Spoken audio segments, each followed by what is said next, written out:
جس میں ہمیں کہ حضرت آدم علیہ السلام توام کے طور پر پیدا ہوئے اور حضرت مسیح علیہ السلام بھی توام پیدا ہوئے.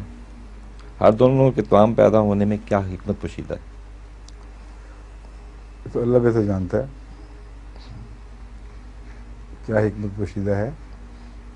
ایک تو یہ بات تو ہمیں سمجھ آ گئی کہ آدم علیہ السلام پہلے انسان نہیں تھے جس سے اس کی پسلی سے انسان بنایا گیا. حکمت تو جوڑا جوڑا پیدا کرنے کی جو حکمت ہے اس سے زیادہ مجھے تو اس کی کوئی سمجھ نہیں آ رہی.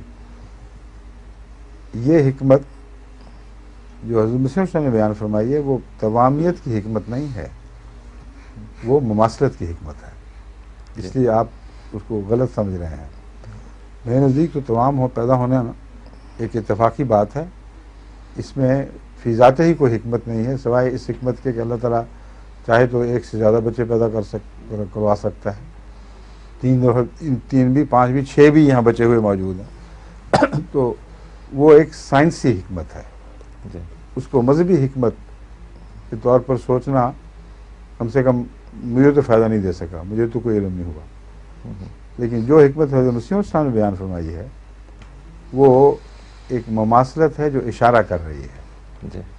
کیونکہ پہلے آدم کا دور ایک مذہبی دور چلا ہے ایک لمبے عرصے تک، اس لیے آدم ثانی پیدا ہونا تھا امت محمدیہ میں، اور امت محمدیہ میں آدم کو پیدا کرنا وہی حکمت رکھتا ہے جو امت محمدیہ میں عیسیٰ کو پیدا کرنا ہے اور دیگر انبیاء کو پیدا کرنا ہے. جو رسول اقتت یہ بتانا ہے کہ آدم وقت سے پہلے ہونے کے باوجود بھی ابنیت کے مقام پر ہے، اور وہ محمد رسول اللہ صلی اللہ علیہ وسلم سے افضل نہیں بن سکتا کسی پہلو سے بھی.